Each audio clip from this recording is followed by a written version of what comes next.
नमस्कार, पहाड़ समाचार में आप सभी का स्वागत है और मैं हूं आपके साथ आशिमा त्यागी। बुलेटिन की शुरुआत करेंगे पौड़ी से बड़ी खबर के साथ। अंकिता हत्याकांड के तीनों आरोपियों पर गैंगस्टर, तो मुख्य आरोपी पुलकित आर्य समेत 3 पर गैंगस्टर एक्ट लगा है। तीनों आरोपियों के खिलाफ जांच जारी, तो जांच टीम लगातार जांच में जुटी हुई है, कार्रवाई निरंतर जारी। तो एसएसपी की तरफ से इस पूरे घटनाक्रम को लेकर कहा जा रहा है कि जांच पड़ताल तेजी से आगे जारी है।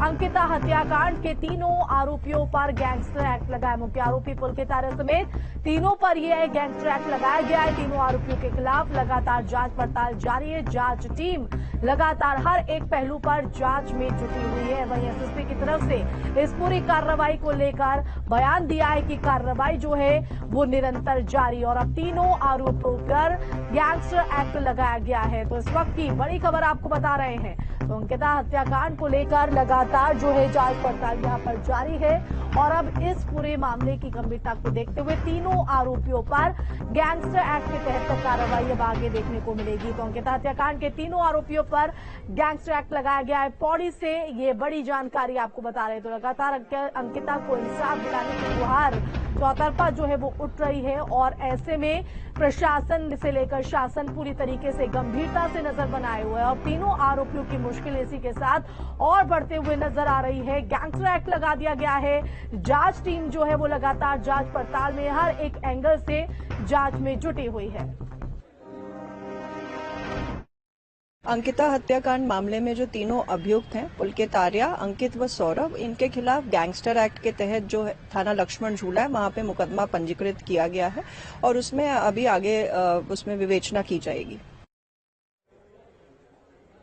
तो अब इस पूरे मामले पर गैंगस्टर एक्ट के तहत कार्रवाई होगी। तीनों आरोपियों पर गैंगस्टर एक्ट लगाया गया है।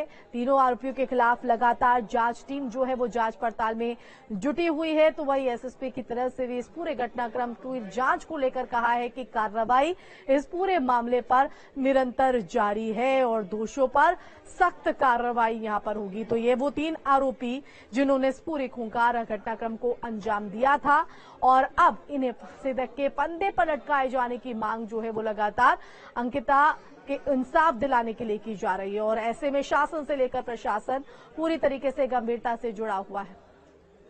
संवाददाता आलोक रावत हमारे साथ फोन लाइन पर जुड़ गए हैं। आलोक, अब तीनों आरोपियों पर गैंगस्टर एक्ट लगा दिया गया, इसके साथ मुश्किलें और तेजी से बढ़ते हुए।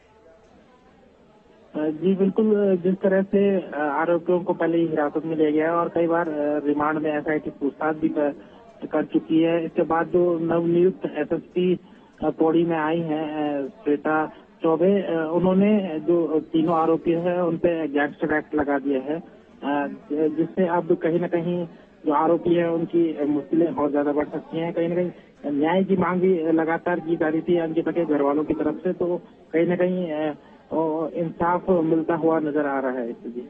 बिल्कुल, जांच टीम की तरफ से क्या कुछ कहां तक जांच यहां पर पहुंची है, क्योंकि अभी भी इंसाफ की जो डगर है वो आसान नहीं। आलोक जी बिल्कुल, क्योंकि एसआईटी अभी पूरे मामले की जांच कर रही है, और कई सबूत भी एसआईटी ने जुटाए हैं, हालांकि उनका खुलासा होना भी बाकी है। और अंकिता के जो परिजन हैं वो भी लगातार न्याय की मांग कर रहे हैं। हालांकि उन्होंने सीबीआई जांच की मांग भी की थी पूर्व में, लेकिन एसआईटी भी अपनी जो जांच है वो एसआईटी का कहना है कि तीव्रता से ये जांच आगे बढ़ाई जा रही है। जी बिल्कुल आलोक, आप हमारे साथ बने रहिए। तो तीनों के खिलाफ जांच यहां पर जारी। तो अंकिता भंडारी हत्याकांड के मुख्य आरोपी पुलकित आर्य की फैक्ट्री में संदिग्ध हालातों में आग लग गई, और पुलकित आर्य की गंगा भोगपुर स्थित आंवला कैंडी की फैक्ट्री में भीषण आग लगने की घटना सवालों के घेरे में। हालांकि फैक्ट्री में आग लगने के कारणों का अभी तक खुलासा नहीं हो सका है। एक तरफ लगातार इस पूरे मामले पर जांच पड़ताल जो है वो तेजी से आगे बढ़ाई जा रही है, दूसरी तरफ अंकिता भंडारी हत्याकांड के मुख्य आरोपी की फैक्ट्री में आग लगना सवाल खड़े कर रही है। जो हमारी वहाँ पे 24 घंटे पीएसी तैनात है, प्रॉपर फोर्स तैनात है। आज सुबह पीएसी के जवान द्वारा ही ये सूचना दी गई कि जो फैक्ट्री का पीछे वाला पोर्शन है ऊपर का, वहाँ से धुआं निकल रहा है। जिस सूचना पे तुरंत ही प्रभारी निरीक्षक लक्ष्मण झूला व साथ में जो हमारी फायर की टीम है वो मौके पे पहुंची। जो लोकल वहाँ के जेई थे इलेक्ट्रिसिटी विभाग के, वो भी पहुंचे और मेन जो उसमें ये पता चला है कि शॉर्ट सर्किट की वजह से जो वहाँ इन्वर्टर था उससे आग लगी थी। जो वो पीछे वहाँ गत्ते रखे थे फर्स्ट फ्लोर पे, उसमें नुकसान हुआ है। तो और ज्यादा जानकारी के लिए रुक करेंगे संवाददाता आलोक रावत हमारे साथ फोन लाइन पर लगातार जुड़े हुए हैं। आलोक, एक तरफ लगातार इस पूरे मामले पर कार्रवाई जांच टीम जो है वो तेजी में जांच में जुटी हुई है, दूसरी तरफ इस मुख्य आरोपी पुलकित आर्य की फैक्ट्री में संदिग्ध हालातों में उसकी आग लगना, उस बात का खुलासा अभी तक क्या हो पाया है, क्योंकि तमाम गंभीर सवाल खड़ा करती है। देखिए, जहाँ तक पुलिस का कहना है तो पुलिस साफ तौर पे ये कह रही है कि शॉर्ट सर्किट की वजह से ये जो आग है ये फैक्ट्री में लगी है, लेकिन कहीं ना कहीं कई सवाल खड़े हो रहे हैं क्योंकि अभी तक जो जांच है वो पूरी नहीं हो पाई और ऐसे में एकदम से फैक्ट्री में आग लगना कहीं ना कहीं इस बात का अंदेशा भी अधिकतर लोग जता रहे हैं कि सबूत अभी तमाम मिल सकते थे, लेकिन अचानक से फैक्ट्री में आग लगना कहीं न कहीं कई संदेह पैदा कर रहा है। जी बिल्कुल, कई गंभीर सवाल यहाँ पर खड़े कर देता है, लेकिन फैक्ट्री में जिस तरह से आग लगी है, आप कह रहे हैं कि अभी पुलिस शॉर्ट सर्किट यहाँ पर बता रही है, तो क्या ये पूरी तरीके से पुख्ता है कि शॉर्ट सर्किट से आग लगी है या फिर इस पूरे घटनाक्रम को लेकर जांच पड़ताल पुलिस की अभी भी जारी?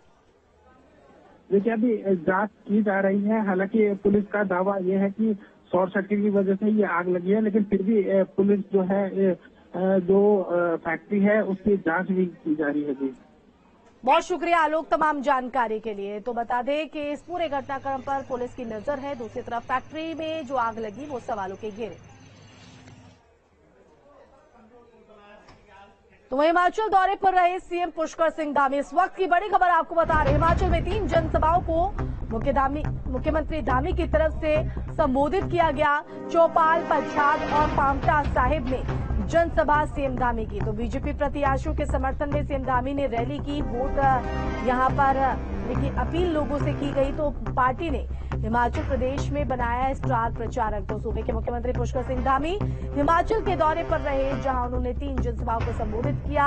हिमाचल में सीएम धामी ने 3 जनसभाओं को संबोधित करते हुए वोट करने की अपील बीजेपी प्रत्याशियों के हित में की है। तो बता दें कि चौपाल, पच्छाद और पांवटा साहिब में जनसभा को संबोधित करते नजर आए सीएम धामी, जहां पर उन्होंने उत्तराखंड के विकास के रोड मैप को लेकर वोट मांगे और बीजेपी प्रत्याशियों के समर्थन में वोट करने की अपील की। तो इन जनसभाओं के दौरान अपार जो जनसैलाब का वो उमड़ता हुआ नजर आया। हमारे कार्यकर्ताओं ने और उत्तराखंड की देवतुल्य जनता ने फिर से काम करने वालों को प्राथमिकता दी और हमारे देश के प्रधानमंत्री मोदी जी के नेतृत्व और मार्गदर्शन में एक बार फिर से प्रचंड बहुमत की भारतीय जनता पार्टी की सरकार बना दी। क्योंकि उसके पीछे हेतु था, लोगों ने सारी सरकारें देखी हैं, पहले की सरकार भी देखी, कांग्रेस पार्टी की सरकार भी देखी, उनके शासनकाल को भी देखा। तो लोग चुनाव कर रहे थे 2 चीजों में, एक काम करने वाले और एक कारनामे करने वाले, और कारनामे भी वो जो काले कारनामे वाले।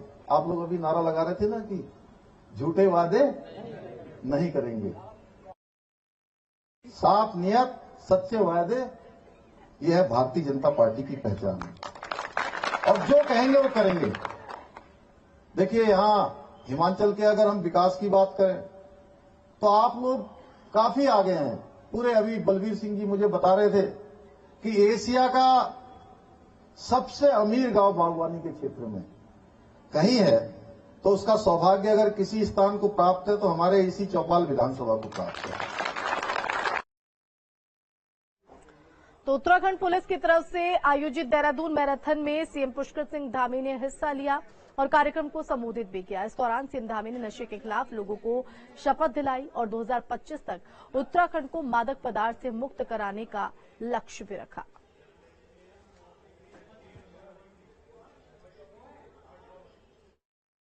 मैं आप सबकी इतनी संख्या देखकर कह सकता हूं कि जो हमारे देश के प्रधानमंत्री मोदी जी का स्वप्न है और जो संकल्प है, एक भारत श्रेष्ठ भारत, जिसको हमारे देश के पहले गृह मंत्री सरदार वल्लभ भाई पटेल जी ने गढ़ने का काम किया था, वो साकार हो रहा है और वो संकल्प सिद्ध हो रहा है।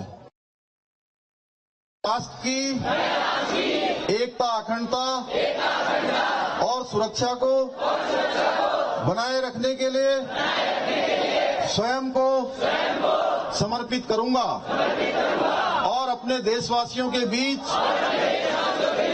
यह संदेश फैलाने का भी भरसक प्रयत्न करूंगा। मैं आज से आजीवन मादक पदार्थों के नशे से मुक्त जीवन व्यतीत करूंगा।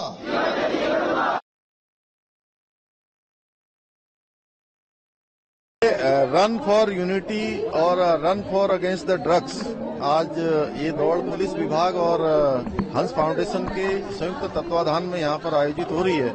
यह निश्चित रूप से जहाँ हम राष्ट्रीय एकता के एक राष्ट्र को एकता के सूत्र में पिरोने वाले सरदार वल्लभ भाई पटेल का स्मरण कर रहे हैं। हमारे देश के प्रधानमंत्री मोदी जी का एक भारत श्रेष्ठ भारत के सपने को, उनके संकल्प को साकार करने के लिए हजारों हजार युवा आज यहाँ पर आए हुए हैं।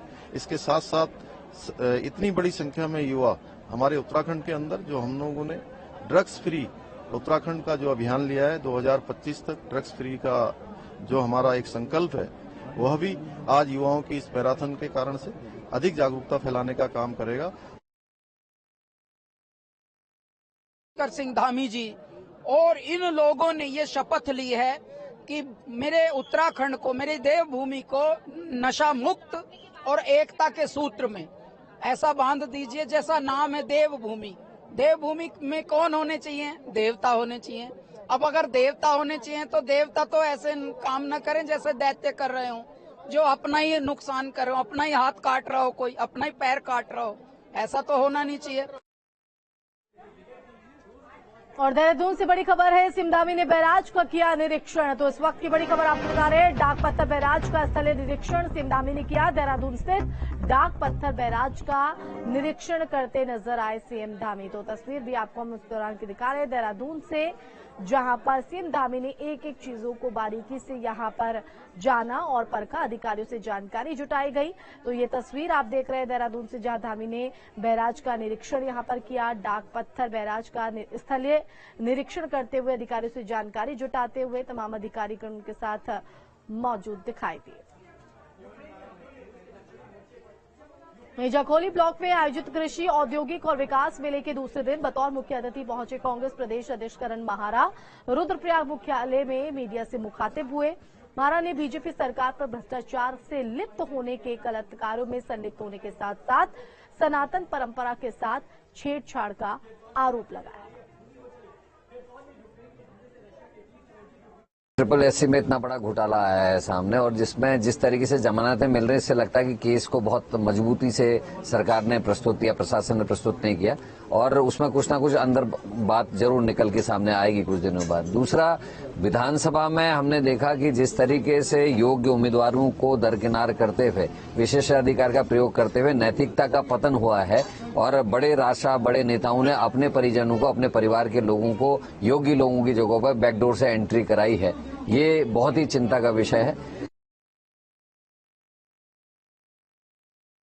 राजनीति में जब से भारतीय जनता पार्टी की सरकार आई है, आप देखें इन पिछले 8-9 वर्षों में, मुश्किल से 7 या 8 वर्ष हो रहे हैं, 9 सरकारें ये गिरा चुके हैं। विधायकों की खरीद की बात आती है। आज ही सिसोदिया जी ने भी एक वीडियो जारी किया है जिसमें उन्होंने विधायकों की खरीद करने की कोशिश बीजेपी की दिखाई है, और 9 स्टेट्स की सरकारें अभी तक गिर चुकी हैं इसी तरीके से। तो ये साफ देखने में आ रहा है कि दिखाने के लिए लोकतंत्र है, वोट के लिए चुनाव कराए जा रहे हैं, लेकिन हकीकत ये है कि जहां मैंडेट नहीं भी मिल रहा, भारतीय जनता पार्टी पैसे के दम पे, प्रलोभन के दम पे या डराने की वजह से अपनी सरकारें गठित कर ले रही है, जो चिंता का विषय है।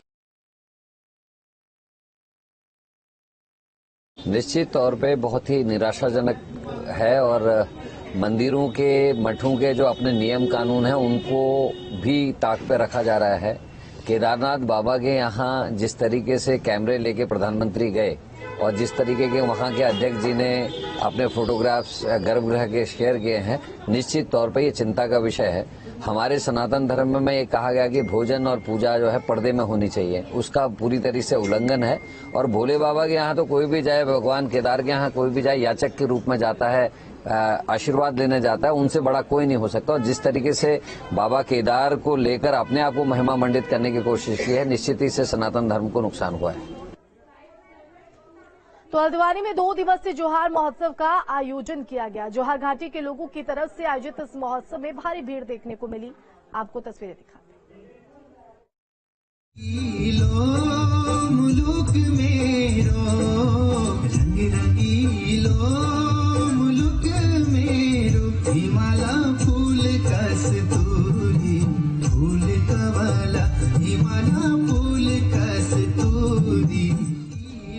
चीन की सीमा से सटे सीमांत क्षेत्र मुनस्यारी और मिलम के लोगों की तरफ से 2010 से आयोजित किए जा रहे जोहार महोत्सव का इस बार भी आयोजन किया गया।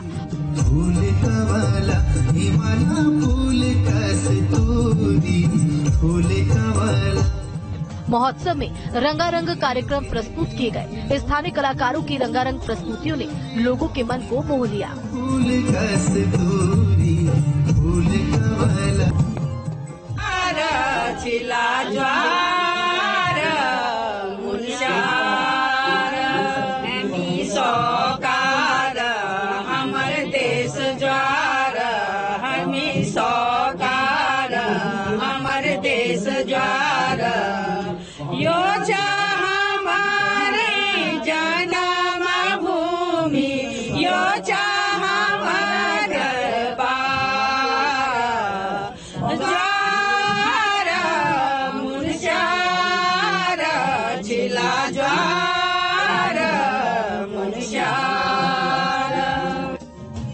बड़े बड़े पदों पर आसीन जोहार घाटी से जुड़े लोग इस महोत्सव में दूर दूर से शिरकत करने आते हैं।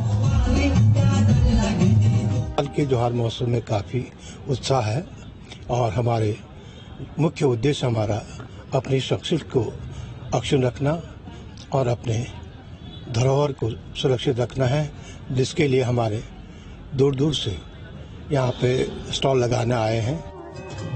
पहाड़ की भौगोलिक परिदिशा के चलते इस समाज को हमेशा पलायन का सामना करना पड़ता रहा है। बावजूद इसके इस समाज ने अपनी संस्कृति को संजो कर रखा है।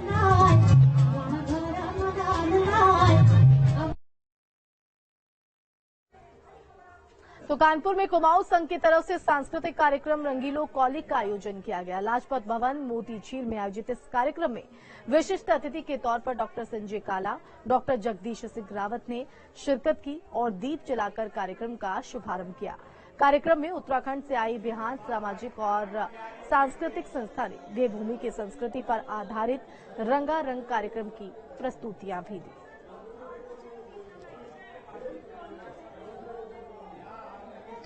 उत्तराखंड की संस्कृति को बचाने के लिए कार्यक्रम किया जा रहा है और ये हर साल किया जाता है, बढ़ चढ़ के किया जाता है और जितने भी उत्तराखंड के लोग हैं सब बढ़ चढ़ के हिस्सा लेते हैं, जिस बात की हमें बहुत खुशी है कि लोग अपना कल्चर भूलेंगे नहीं। और हम लोग कल्चर याद अगर अपने बच्चों को नहीं दिलाएंगे तो बच्चे कल के दिन उत्तराखंड की जो संस्कृति है, जो कल्चर है, उसको भूल जाएंगे।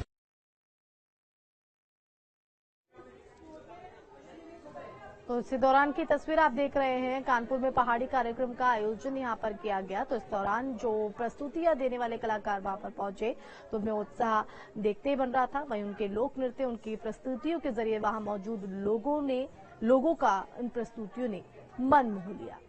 तो इन प्रस्तुतियों के जरिए उत्तराखंड की जो संस्कृति है, उसकी जो विरासत है, उसकी झलकियां यहाँ पर दिखाई दी।